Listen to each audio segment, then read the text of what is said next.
Hey guys welcome to art kitchen. चलते आज बनैबा green करी को एक बॉयल करी बाहर कर रखी देइथिली ताको ठंडा पानी पकईकरी देखंतु एबे ता चोपा बाहर कर दबा। चोपा बाहर कर सारला परे एग्र सब चोपा बाहर कर सारला परे ताको छुरी सहाय्य रे ताको टिके कट लगेई दबा। कट लगेई देले से फुटिकरी ऊपर पड़िबनी भलो रहइबो। एक को देखंतु भलो भाबरे कट लगेई दबा। सब एक को एक एक करिकरी तेल गरम हो सारा पर एक को सब दे दबा।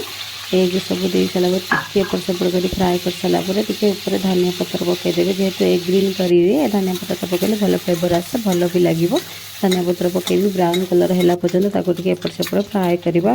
फ्राए देखो फ्राए हो सारा सब बाहर कर रखीदेली। एक को सब बाहर करदे एक एक करी कड़े ही आलू को फ्राए कर रखीदे। देखो ये करे जो सब मसला बाटापी धनिया पत्र अदा और रसुण और जीरा और शुखला लंका नहीं तो कंचा लंका ग्रीन चिली सब दे पारे। सबको देकर भल भाव गोटे पेस्ट बनई दबा। पेस्टा बनई सारा देखो मो वीडियो लाइक कर दिखाँ।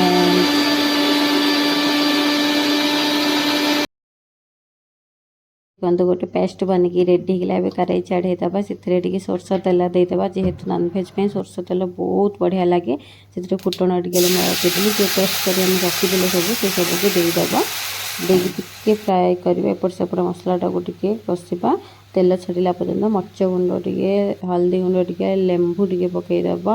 ताको भल भाव आपंकर टेस्ट अनुसार आप लेंबू नहीं पारे। मु गोटे ही फाड़े नहीं अधिक नहीं लेंबू जेहेतु टमाटो पड़े से लेंबू निहाई तो लेंबू को पकईकरी भल भाव एपट सेपट करदे। जो एक को फ्राए कर रखी एक को देदेबा और एक को भल भाव एपट सेपट कर कषा फ्राए करदे। तो एक को फ्राए कला समय आलू को भी फ्राए कर रखी आलू को हेल्ले देदेबा। आलू को दे सारापर एपट सेपट कर भल भाव फ्राए करवा। देखु प्राय 40-60 हो आसला।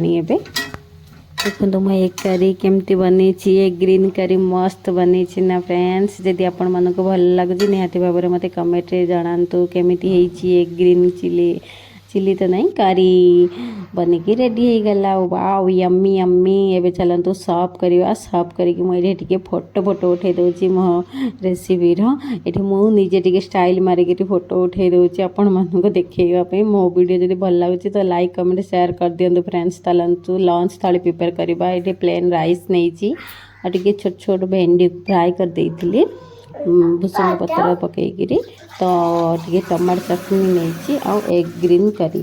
चलतु बनीगला मोर लंच थाली। आम ये तो खाई माँ पुओ टे खेलवाई पलि आसलु।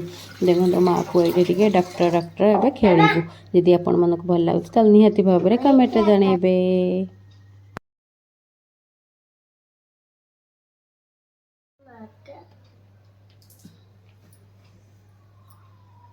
मला नाकलो चिकालो कानो चिका बाउची बाटू कांडे लालू आखरे कांडौची। हो हो हो आज्ञा ताको ज्वर हिच टिके देखिबा कोन मेडिसिन आनिबा।